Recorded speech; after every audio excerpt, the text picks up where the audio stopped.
This is the Greg Bedard Patriots Podcast with Nick Cattles. All right, Greg, we got a bunch to talk about, my man. It is a cut-down day. We have reactions. We have overreactions. But before we get into all of that, I want to let you know that this episode is brought to you by FanDuel, the exclusive wagering partner of the CLNS Media Network. Sign up now at FanDuel.com/Boston. New customers can now receive $200 in free bonus bets with a $5 bet, plus all customers who bet $5 will receive $100 off NFL Sunday Ticket. That's right, via YouTube and YouTube TV. The NFL Sunday Ticket offer will end on September 18th, so you want to take advantage of that. I figured, Greg, since there's so much to cover, we begin because it's the sexiest position on the field. It's the position that everybody talks about. Mac Jones, Bailey Zappe, some thought that this was going to be a quarterback competition. Not only was it not a competition, but as of right now, and I stress right now, because there's a lot that's going to be done, as you and I know, over the next, couple of days, couple of weeks. But as of right now, Bailey Zappe is not on this roster. He was cut earlier today. Just your thoughts from 30,000 feet, and maybe even a little bit in the weeds about what this plan might be at quarterback. Okay, well, first and foremost, I'm sure a lot of this, and I'm giving Bill Belichick the benefit of the doubt before I hammer him on other things. Right. This obviously wasn't the plan for a long time, whether it's quarterback or any other position, that they had to basically, I think at one point they had, what do they have now? So they had 12 offensive linemen. They have 11 on the roster. They have 11 now that Connor McDermott's been moved to IR with the official moves. That's still extremely heavy. It looks like probably Riley Reef will move to IR. So that's 10. That's in the general vicinity. I had 9 on my final one. Of course, I largely ignored the injury stuff because I just don't know. I didn't know how serious anything was for anybody. So McDermott's season is over. Riley Reef, you would expect that he's going to move to in-season IR tomorrow. So I'm sure a lot of this was not the plan. Let's just start with the quarterback position. Am I surprised that Bailey Zappe was released? Yes. I guess I would say yes. Now, did I have growing concerns about his future here, his fit in this offense after what I saw, the totality of the summer practices, the 3 preseason games, especially the last couple? Yeah, I was starting to say, okay, he had gone from last year, he earned solid backup role for me, spot starter. I feel good with Bailey Zappe. Smart guy, tough guy, throw him in against the Packers, almost led them to a victory. Led them to 2 victories against, crappy defenses, but, did a good job. He put the steering wheel on, 8 and 10 or whatever the saying is. 10 and 2. 10 and 2. I forgot my twins are in driving school. I should have them down here telling me. They're probably yelling at me right now. You'd be like this. Yeah, they'll be like, yeah, that's how they drive anyways. But anyways, so, I thought he did a good job, but, we talked last year a lot about, people were going nuts about Bailey Zappe, and we talked about, all right, fine, he's doing his job, but, this isn't really the toughest thing that he's had to do. A lot of these are defined reads. Almost all of his big plays were play action, like shot plays where guys were, almost open or he's wide open or he's throwing 50-50 balls. And look, I think in hindsight, and then you looked at him this summer in Bill O'Brien's offense, which is back to the traditional Patriots offense where it's a lot on the quarterback. You got to get the protection right. You got to change routes. You got to read routes right in the moment. Like it's just different than what Matt Patricia was running. And that fits Mac Jones.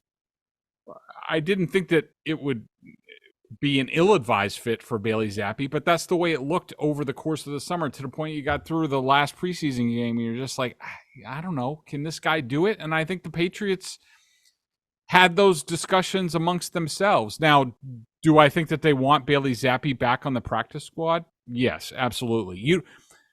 With all of this, with what we're going to talk about, 1 quarterback, 2 running backs, including one who hasn't even played for them yet in Ezekiel Elliott, and 2 tight ends, That's not the way you draw it up at all. No, ever. Nope. No, you build depth, you build youth, you bring people along. They're in your system from when they're drafted or brought in March and April and May, and they're here for months. They're learning it. They practice during the summer, and then if they're called upon, they're trained in your system. Now the Patriots are put in a position where they're going to have to basically look. This is being brutally honest. I'm sorry if this offends some people, which apparently does on Twitter, which isn't a surprise. But basically, the Patriots are trolling other people's trash now at quarterback, running back, and tight end. That is not optimal. You can slice it any way you want. It's not optimal. But yeah, I'm surprised. I thought Bailey had done enough, but do I think there's some interplay there between him and Mac Jones and Bill O'Brien and what went on last year? And I think there's a little bit of that. I think most of it was just like, do we think this guy fits what we do now and what we're going to be doing for the foreseeable future in terms of what we ask the quarterbacks to do? And I think at the end of the day, their answer was no, but I don't think it's quite the end of Bailey Zappe. He could be back on the practice squad. If I were him, I'd be running to a Kyle Shanahan system, one of his disciples somewhere in the league, because if Brock Purdy can do what he did, Bailey Zappe could come close. So we'll have to see what happens at quarterback. Yeah, I mean, look, I understand people kind of freaking out a little bit because it's strange to look at a 53-man roster and you have one quarterback on the roster right now. I don't think Belichick's plan is to walk in with one quarterback when they get ready to play the Eagles. I don't think that's going to happen. I also would say Bailey Zappe, and I know some people were in love with Bailey Zappe. As you mentioned, Greg, we had the whole Zappe fever conversation last year. You nor I were on the Zappe bandwagon. Both of us had talked about the level of competition he played against, the play calling, how it changed from Zappe to Jones and then back to Jones and then to Zappe. It was clearly a different offense when Zappe was quarterbacking than Jones last year. And that was clear for everybody to see. So I never had Zappe fever, never hit me, never really understood it. I still think the chanting for Zappe in that Chicago game was an absolute embarrassment by those people that did that night at Gillette Stadium. Let's all be honest, though. Like, if Bailey Zappe is part of this football team, is he really the difference between this team winning 8 games, 9 games, 10 games? Like, if Mac Jones goes down, is Zappe the guy that you say, all right, he's going to be able to really lead this offense and be that kind of a backup quarterback?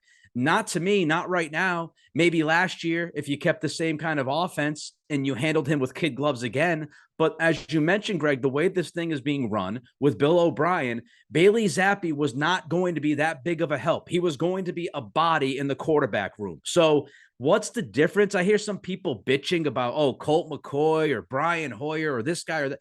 Honestly, everybody take a deep breath and tell me what the difference is between a Bailey Zappe and a Colt McCoy. Well, it's not a huge difference. McCoy's better, I would say.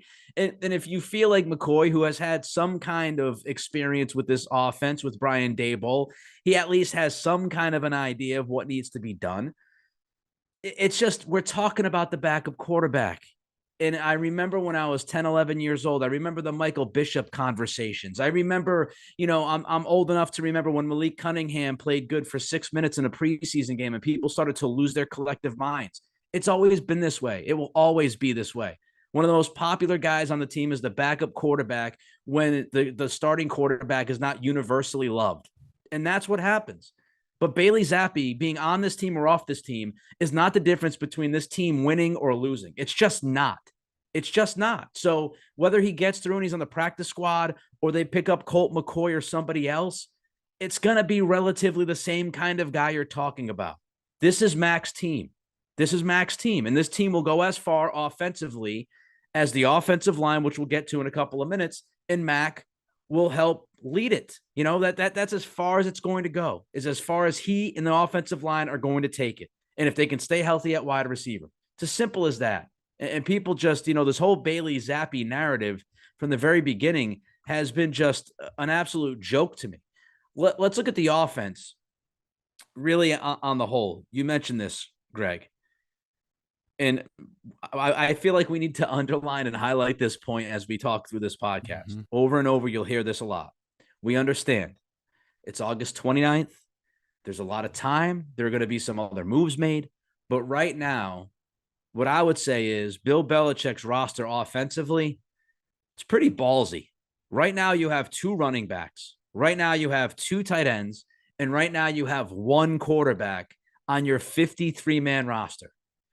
So you almost have to hope that certain things kind of fall in line. Now, maybe Riley Reif, as you mentioned, he goes on the IR and they bring back Ty Montgomery, and this is a handshake deal with Ty, and we're not even worried about this.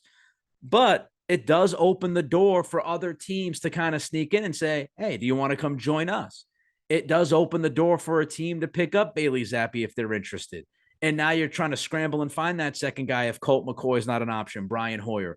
Pretty ballsy to have 2 running backs, 2 tight ends, and a quarterback on your 53-man roster to start things off. Yeah. Ballsy, crazy.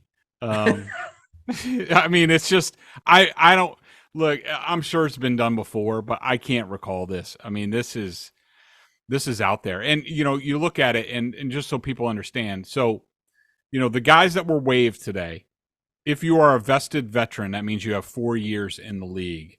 That means you're not subject to waivers. You can sign with anybody who you want to. So, like a Ty Montgomery would fit into that because he's been around. Hasn't done anything ever as a Patriot, but he's been around. So, at least he's been in the system.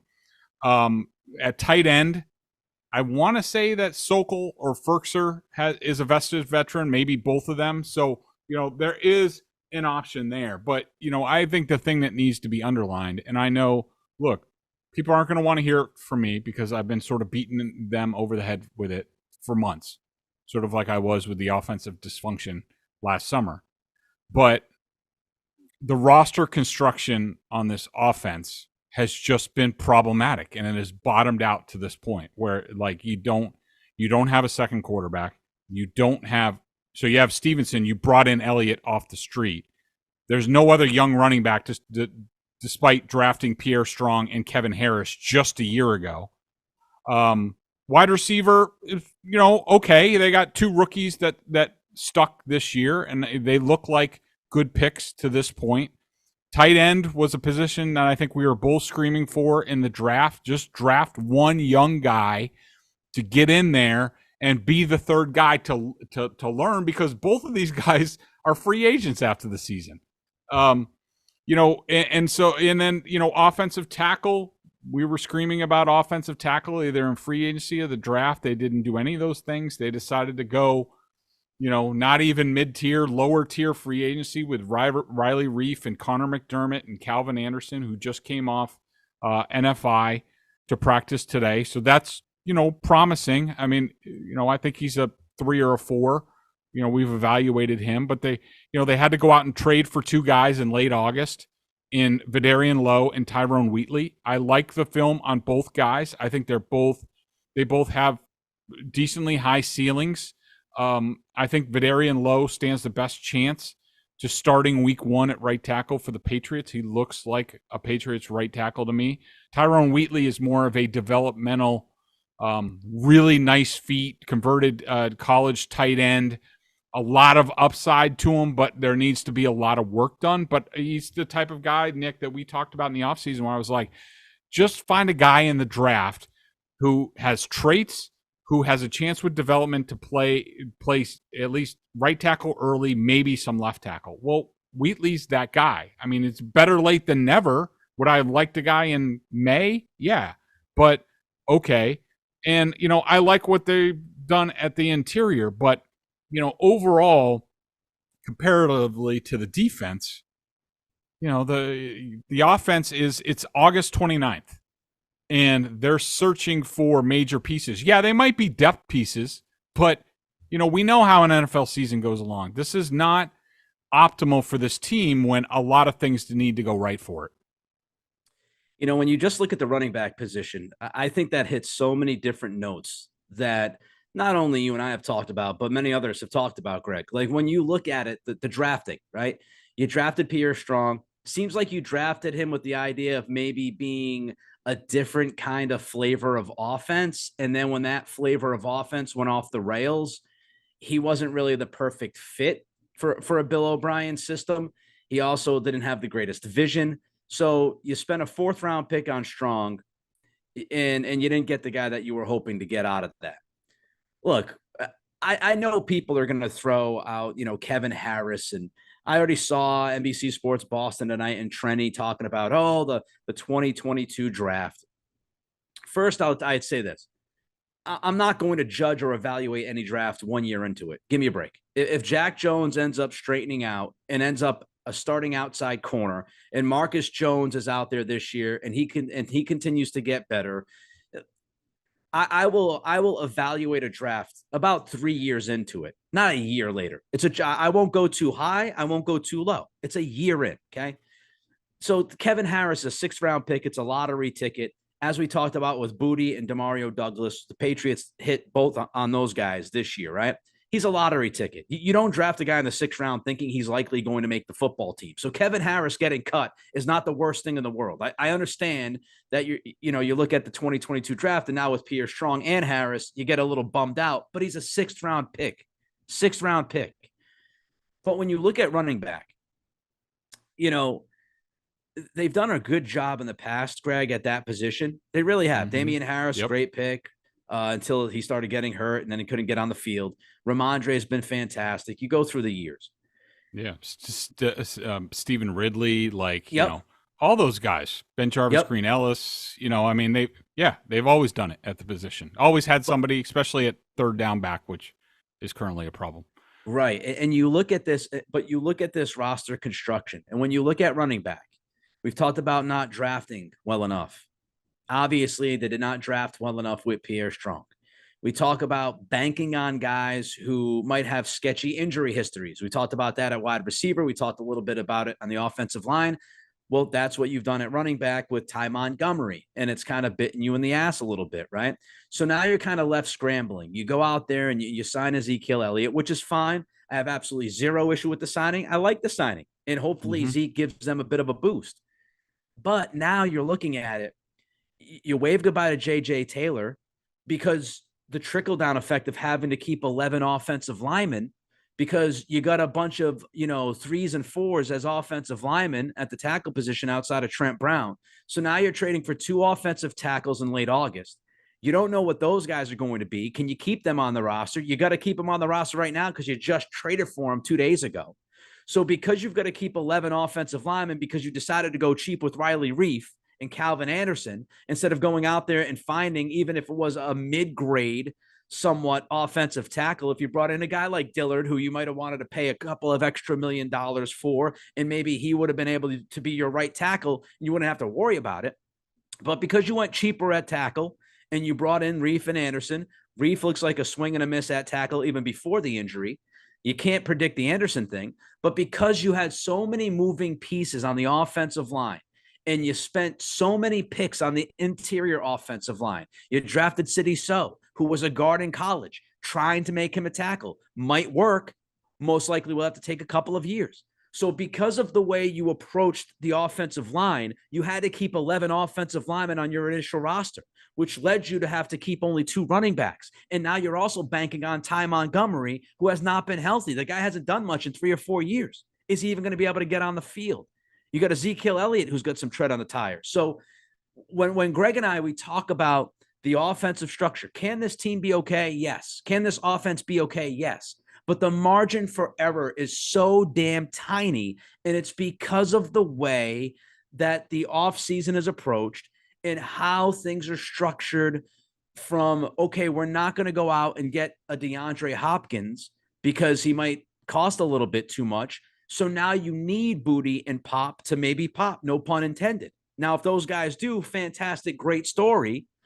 But the fact is, now you've got to bank on 2 6th-round picks to provide you some wide receiver depth because you have other guys like Devontae Parker and JuJu Smith-Schuster who, guess what, have injury histories. So it's this domino effect. It's this trickle-down effect. It's the impact of how one position can impact another position, and that's how you're left with 2 running backs, 2 tight ends, and a quarterback because you got 55 offensive linemen, you got 25 cornerbacks because you drafted a guy who away from the field has not been the greatest, and you don't know if he's going to be around for the first month. all of these decisions that Greg and I have talked about, and I know I'm going long, I haven't talked in forever, but all these decisions that we've talked about, it all leads to this. And so if you're looking at this roster going 2 running backs, 2 tight ends, 1 quarterback, they're kind of fishing for this and that. This is what we've been talking about. And you might disagree and you might hate Greg at times or whatever, but this is why we have those conversations, because they lead to this. And some of it is minutia. And guys like Felger, they don't like minutia. They look at the results and they'll tell you how Bailey Zappe won this game and won that game. They're not going to get too much in the minutia because it's boring or they don't. But we talked about Zappe. And the reason why the guy got cut today is because of some of the stuff we talked about last year. So it all comes to roost. Before we continue the conversation, Greg, let's talk about our friends at FanDuel. Again, I just mentioned bonus bets. You get $200 in free bonus bets with a $5 bet. Plus, customers, all of you who bet $5 can receive $100 off NFL Sunday Ticket via YouTube and YouTube TV. Give them some more details about our friends at FanDuel. Get ready for the NFL season with incredible offers from FanDuel, America's #1 sportsbook. Right now, new customers can bet $5 and get $200 in bonus bets guaranteed. I love those little suckers. I use them all the time, especially now the football season's coming up. Just use them all the time. It's free money, and you can make money off it. Plus, all customers who bet $5 will get $100 off Sunday Ticket from YouTube and YouTube TV. By the way, I did this. I placed a few early season, what I guess you would call seasonal NFL bets. Yeah. And there some it popped futures up right under my email. Yeah, some futures popped up right into my email. $100 off YouTube. And that's where you're going to get Sunday Ticket this year. Not on your TV, or you're going to need it through YouTube. That's the only place to get it this year. So visit FanDuel.com/Boston and kick off the NFL season with an offer you won't want to miss. FanDuel, the official partner of NFL. All right. So again, I apologize for being long-winded. I haven't done a talk show in 2 months. I've had COVID. I got a lot of things going on. Nick, can I give it? There's just a few things on the offense before we move to defense. Absolutely. Just getting backing up what you were just talking about using the running back position as sort of an example of the roster management of this team. Like Ty Montgomery, I think, is a perfect example. I mean, how much time and wasted time did they waste on this guy? And, maybe it didn't quite cost him right now, but like a guy like J.J. Taylor, like he's a guy who's been in your program for 3 years, has done everything you've asked for. Yeah, he's made his mistakes, but I thought he had a spectacular summer. And, I'm bummed out that, he doesn't have an opportunity to open up as the 3rd round running back, which I think he earned.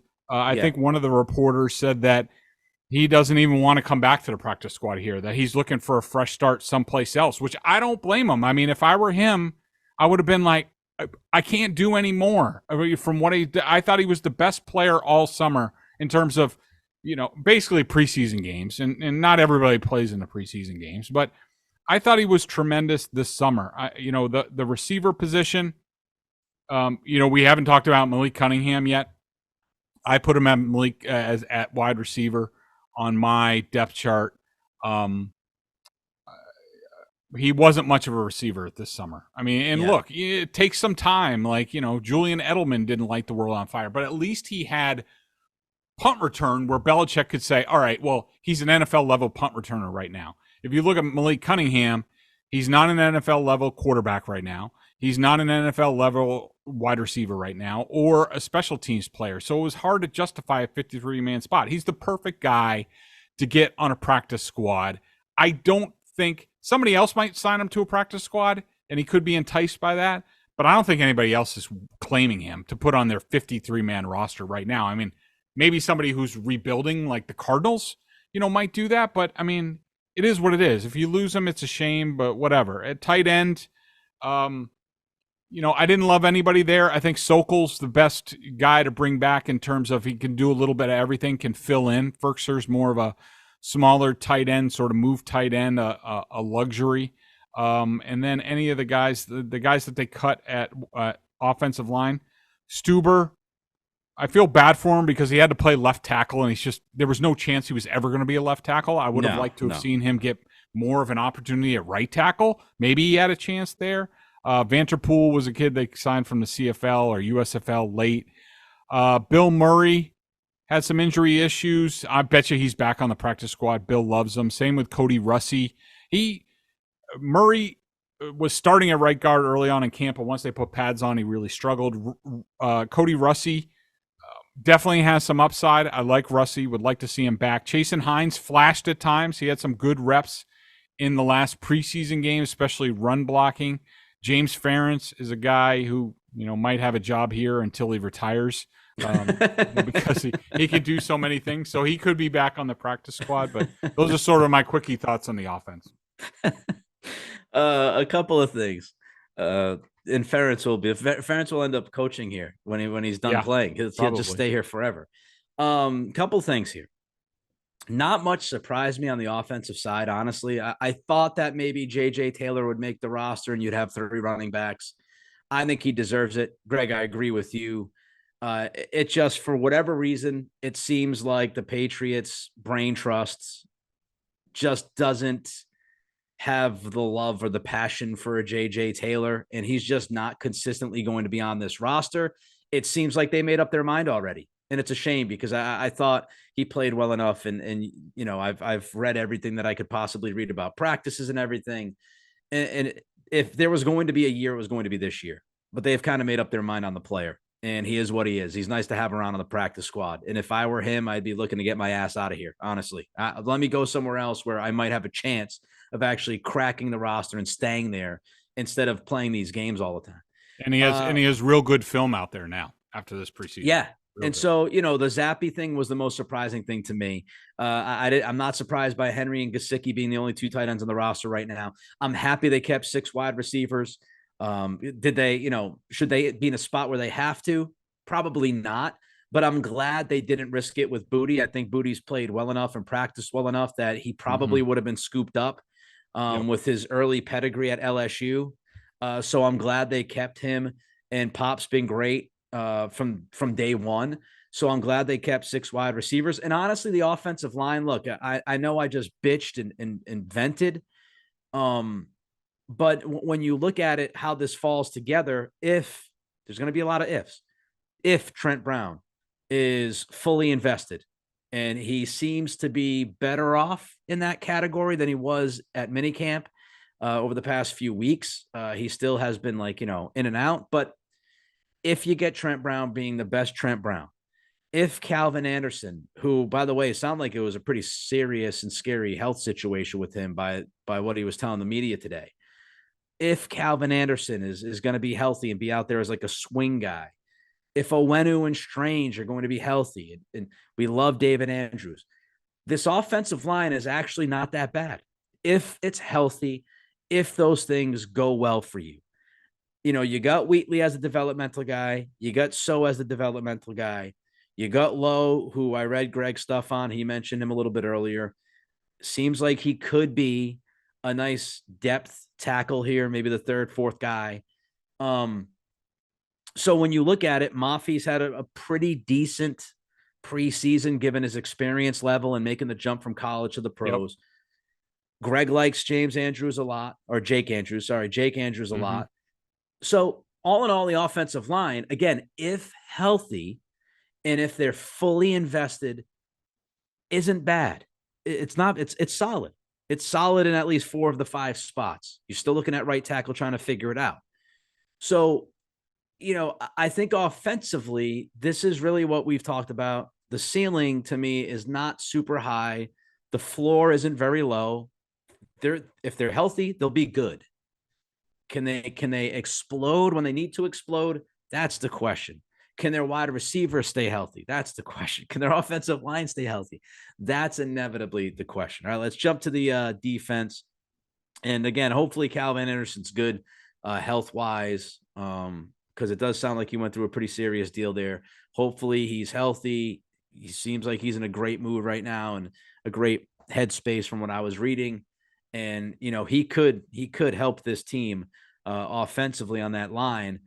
Even if he's not great, he could be a help. So fingers crossed on that. All right, let's look defensively, Greg. Ronnie Perkins gone. He played pretty well when he was out there this preseason. The knock on him, of course, is he hasn't been able to be on the field very often since he's been drafted. But just kind of, again, 30,000 feet, your thoughts defensively, how they kind of pieced this thing together. Amir Speed made the roster, at least for now. But just your overall thoughts on what you see on that side of the football. So, yeah, I think, Bill, as opposed to the offense, has constructed the defense well. I mean, they have, some really good starters. They have some really good depth. They have some, youth with upside.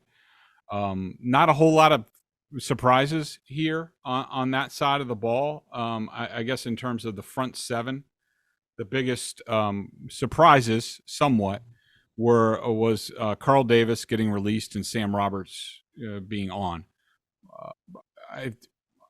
Carl Davis, I thought played well enough. I know on his Instagram he basically said like he didn't put it all out there, and he has only himself to blame. I saw something along those lines. Yep. And Sam Roberts, like, give him credit. He was sort of the J.J. Taylor of defense, where he balled out in practices and games and showed up, and I like to see a guy earn a spot that does that. Shame on JJ, but Sam gets his shot. I'm a little bit worried about, like, I don't know exactly where he fits. I'm a little bit worried about how thin they are at, interior run stuffers. So, it's basically Godshot and Guy. Like, that's it. If one of them goes down, then, and I don't think Barmore has really improved against the run this summer. So, if Guy or Godchow goes down, all of a sudden you're looking at, Barmore, Ekawali, and Sam Roberts inside against the run. I mean, maybe Keon White can help you a little bit, but I doubt it. It seemed like, he was so impressive. I think that because Keon White showed himself that he could play the edge, that he wasn't just a Dietrich Wise sort of understudy, that he could stand up and play outside linebacker for them. I think that really opened some eyes even internally. And so I think he's more of an edge guy to me now than he was before, but he's certainly going to be an interior pass rusher. I mean, I'm excited about their sub package of, Judon, Uche on the outside, Barmore and Keon White on the inside. That has the potential to be awesome stuff there. So I'm excited about that. Linebacker, Mac Wilson's still here. I don't know why. I mean, you need some depth. I thought it was going to be Calvin Munson, and he could be back in short order from what it sounds like. I mean, I don't like any of those guys, but, they only have 3 linebackers on the team, which I think if you said 10 years ago about Bill Belichick, you'd be like, there's no way in hell. But that's the way the game has changed. And plus, they have a bunch of safeties that can play linebacker, including Jabril Peppers. So, I mean, it sort of is what it is. I don't think they're great at linebacker, and I don't think there's a huge drop from, like, say, if Tavai got hurt, that Mac Wilson or Calvin Munson has to go in. I don't think it's a huge issue. Plus, you can match up with some of your safeties. Cornerback, probably the biggest surprises are there. I think that Sean Wade made the team because Isaiah Bolden got hurt. I think that's Isaiah Bolden's spot. And, they needed depth because they don't really have anybody. They have Gonzalez, John Jones, who's coming back from injury, Jack Jones, who we'll see if he's suspended or what the deal is, and Marcus Jones. And then that's it. Miles Bryan is sort of a tweener guy. And so I think Bolden was going to be sort of the next depth guy, but he got hurt. And so they're going with Wade. I don't understand it. It's basically all they have, so they had to keep him. Amir Speed, I totally don't get that. I mean, he didn't show much at cornerback. Tall, long guy. I assume it's more for special teams. That's sort of his thing, being a special teams gunner. I guess they might need that a little bit. I don't know. I don't pay attention to that much, but I'm worried that he's sort of the new Jawan Williams in terms of big, long, tall cornerback that can match up with a few people, but I think that's a ways off for him. I think he's really green, and we'll see how long he's here. He could be, if they get some guys, if they claim some guys and get them through, then guys like Wade and Amir Speed are probably among the first to go. Safety, we knew what was going to happen there. No surprises. Shame Joshua Bledsoe's a good player. Hopefully he gets a chance someplace else, but they just had, too many other people I will use this opportunity to say, encouraged by what I saw in Marte Mapu in his first game action. Wasn't perfect. He was tentative, made some coverage errors, but that's what you're going to get first time out. But Yeah. to see the explosion, his ability to play on we saw 2 levels in that, played really 3 different spots: strong safety, linebacker, and free safety. He's going to be a good role player, at least for this team this year. So I was encouraged by that. So, no real shocks there, but those are sort of my thoughts on defense. Yeah, I mean, look, the second guesses could be Amir Speed for sure. Do you need him on this roster? And you're dumping Carl Davis, you're dumping Ronnie Perkins, who again showed some flashes in the preseason as a 3rd round pick for you going back a couple of years ago. You'd like at least some return on investment with Perkins. I wonder if Speed is on this team, if Speed and Wade are on this team, if it wasn't for the Jack Jones stuff. Are they kind of hamstrung and handcuffed keeping both of those guys right now? Because what if Jack Jones takes a quote unquote sabbatical here from the NFL for a few weeks? Do you need to cover your ass with those 2 guys?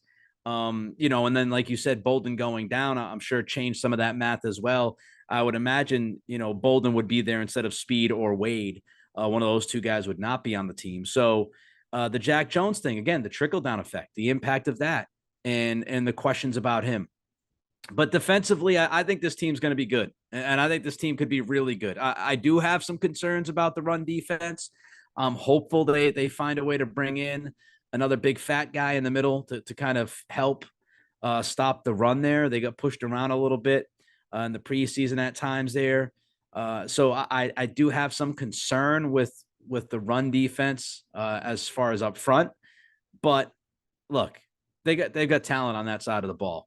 And if Jack Jones stays on the up and up, if Jonathan Jones can stay healthy, I think that secondary is going to be damn good.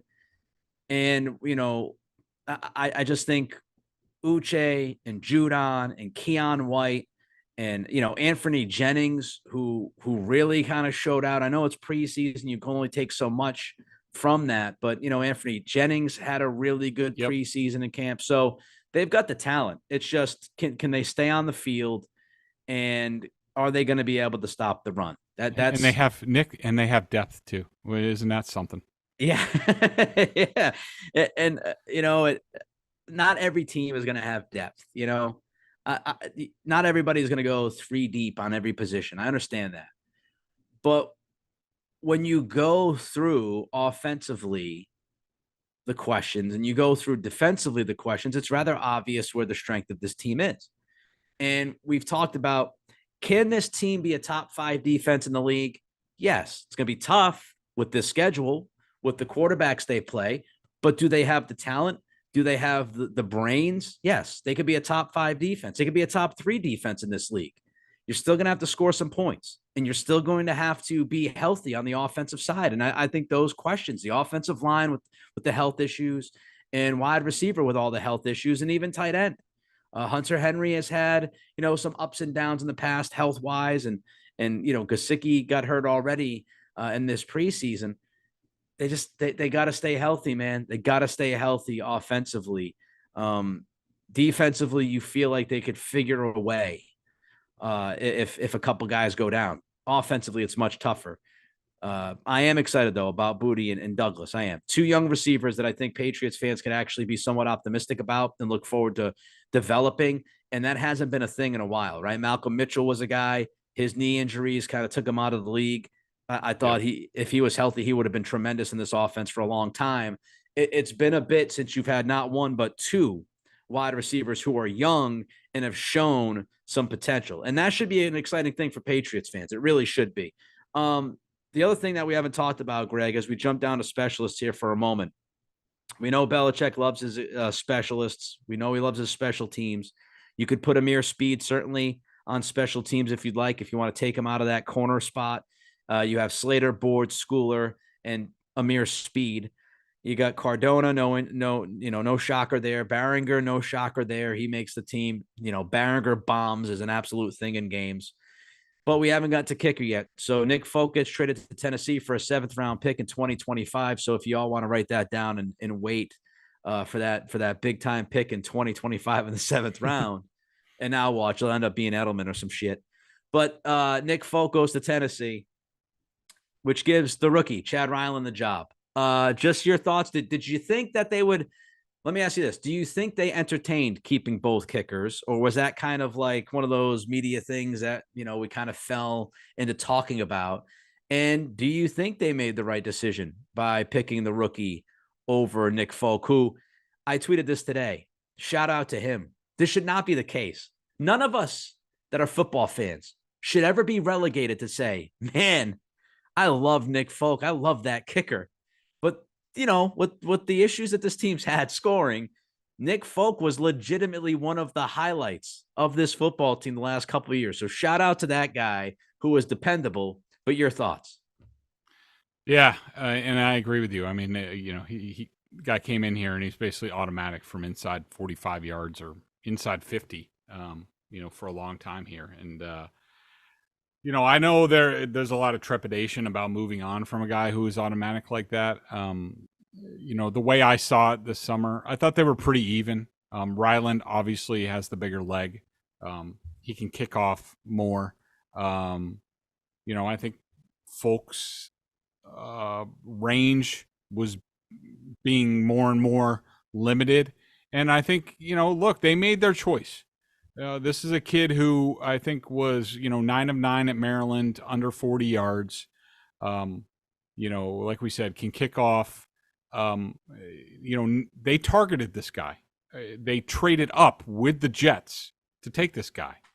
And you do that, you got to make a choice as an organization, when it comes to this stuff, and be like, all right, we're going with a young kicker now.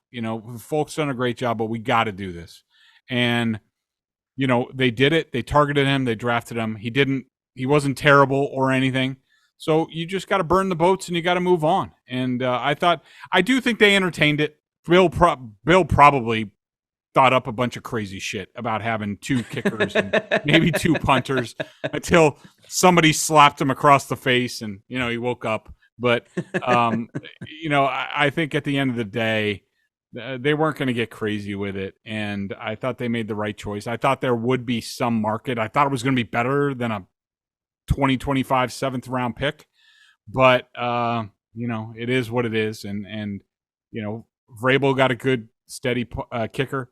And the Patriots are moving on, and they have a good history of this. I mean, they did it with Gostkowski. Nobody wanted that to happen. Everybody was afraid, and he was one of the best kickers in franchise history, and now they're hoping history repeats itself.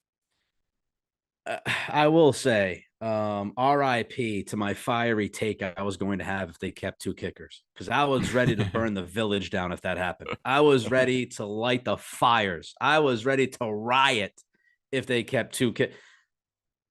You drafted the guy in the 4th round. As Greg mentioned, you moved up to draft the guy in the 4th round. If you invest that much into the kicker, that much draft capital into the kicker, that guy better be your kicker. He better not be part of a team kicking the football. He needs to be the guy. Every time the football gets kicked, he should be punting. He should be the punter too, moving up in the 4th round. If they kept 2 kickers after moving up in the 4th round to draft a kicker, I would have lost my ever-loving mind. That might have been it. That might have been it. We could call 911. That might have been the end of me if they kept 2 kickers. So again, Godspeed to Nick Folk, did a tremendous job.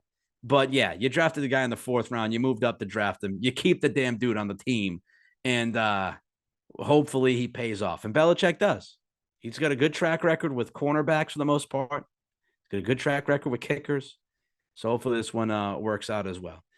All right, likely moves here before we bid adieu. So we think Riley Reef is probably going IR, right? That feels like it's going to happen. Yeah, so there were 2 guys who didn't practice today, Riley Reef and Tyquan Thornton. We'll have to see. But that would seem to be, the logical move. I mean, maybe not Tyquan. If they think it's only going to be like another week, maybe not. But I think, those 2 guys going on IR, I think Calvin Munson will be back, just because he covers them in a lot of spots. And I think they're going to be claiming a tight end possibly a wide receiver. I know, they definitely want a tight end. They were trying to trade for a tight end. I guess, I think they were really interested in Tommy Tremble from the Panthers, but I guess the Panthers didn't give him up at the end of the day. Wide receiver was on their list. Nose tackle, I didn't put this in my story, but they're definitely going to be looking for a nose tackle to give us that depth that, we talked about earlier. I would like to see them go after Keelan Cole, who the Raiders released. I really liked his film last year. He's a tough little bugger, quick. He's been in Josh McDaniels' system. That helps. Brian Hoyer will not be coming here as a quarterback because the Raiders are keeping 3 guys. And I think if they claim guys, if they claim a lot of guys, I think Speed, Sean Wade, Mac Wilson, and Sam Roberts would be sort of the quote-unquote fat on the roster if they had to make some moves. The Tyquan Thornton thing, man. I don't know if we got to get him a Kevlar chest or I don't know what we've got to do here. Some kind of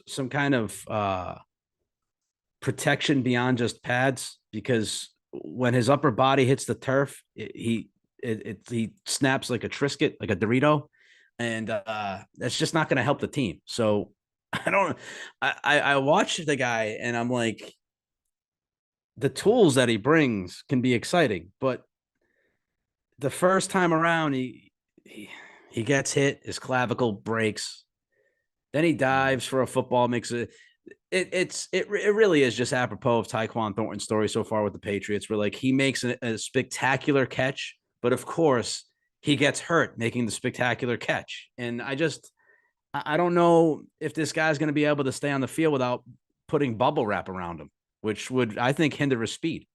I don't know how you feel, but I think, wrapping him in bubble wrap, he might run like a 4.8 instead of a I think 4.2. We need to get him some AG1 that might help. But, I will say, while you're talking about the wide receivers, let me give our great listeners, and make sure you subscribe, rate, and review, and do all that good stuff. So, we keep giving you this good stuff. So let me give some information on the wide receivers from my sources, around the team, on the team, in the building. So they love Devontae Parker. They think he's going to have a huge year. I'm just passing along what I've been told. They love Kendrick Bourne. Teams were calling them starting last year, trying to trade for Kendrick, and they pick up the phone and be like, so you guys obviously hate Kendrick Bourne because you never play him. So are you interested in trading him? And they're just like, we don't hate him. We really like him. Really, we do. And, so they love KB. JuJu, they are much higher internally on JuJu than any of us are. They think that he's going to be really good for them this year. I have not seen any evidence of this on the field. I do think he's going to have to be a little bit managed, at least early on in the season. I think they've been pacing him coming back from the knee injury in terms of what he can do, and I think that's going to have to extend into the season. Could we see a timeshare thing with maybe Kendrick Bourne and JuJu Smith-Schuster at the beginning of the season? I think we could. I don't know that. I'm just guessing, piecing things together. They absolutely adore Pop Douglas. They think he is legit, the real deal, going to be a weapon for this team. I do not disagree. I can't remember very many rookie wide receivers that I've been more impressed with, guys who seem to improve every day. Kayshon Boutte has been a surprise, I think, internally, both on the field and off the field, which is probably the biggest component of this. Yeah. That they've been impressed with the way he's conducted himself as a professional to this point. We'll see now that you get out of camp and a regular season schedule and making a team. We'll see if that continues. Hopefully it does. But I will say that he has improved. Probably the last 3 weeks, he's really been on an upward trend. I thought his game film looked much better the past couple of games, certainly than it did in the first game. So he won me over. I think he deserved a spot on this team. Do I think he's going to have much of a role this year? No, not outside of injuries, and that's fine. That's what you need. You need the bottom of the roster should have talent that has a chance, and now it's up to the coaches to develop that talent. And so, yeah, that's what I've heard on the wide receivers so far. Yeah, some good and some bad today, I would say, or some good and some very unknown kind of weird stuff happening. I don't want to say bad quite yet because, again, it's only August 29th, and a lot of these things can change with this roster over the next week or two. But I'm happy they kept 6 receivers. I'm excited for the young receivers, especially. I'm happy Calvin Anderson came back today. Cole Strange was out there. Owenu was out there. Again, if they could stay healthy on the offensive line, I think they'll be at least solid. And I think this team is talented defensively.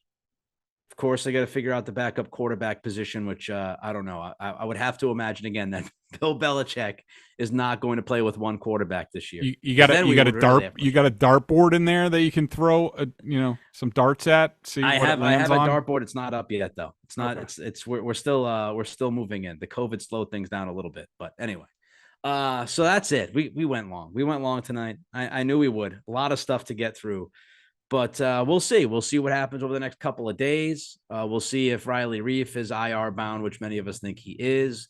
We'll see what other things shake out. Greg gave you an idea of what this team is still looking at as far as trying to acquire some talent. Nose tackle, tight end, just a couple of positions they're looking at. Obviously, quarterback now with Bailey Zappe getting cut today, even if he gets to the practice squad. So there's still a lot to figure out here. But I think you see a lot of this team kind of together now on this 53, and we have an idea of what it's going to look like. Official predictions not coming just yet, but we got an idea. Again, this episode of the Greg Bedard Patriots Podcast with Nick Cattles brought to you by FanDuel, exclusive wagering partner of the CLNS Media Network. Sign up now at FanDuel.com/Boston, and new customers can now receive $200 in free bonus bets with a $5 bet. Plus, all customers who bet $5 will receive $100 off NFL Sunday Ticket via YouTube and YouTube TV. The NFL Sunday Ticket offer, by the way, is good until September 18th, so you want to act on that fast. As Greg said, rate, review, give us the 5 stars, whatever you got to do. We always appreciate it. I loved being back, and whenever something breaks, I'm sure we'll be back again. He's Greg, I'm Nick. Until next time, be good, be safe, and be healthy.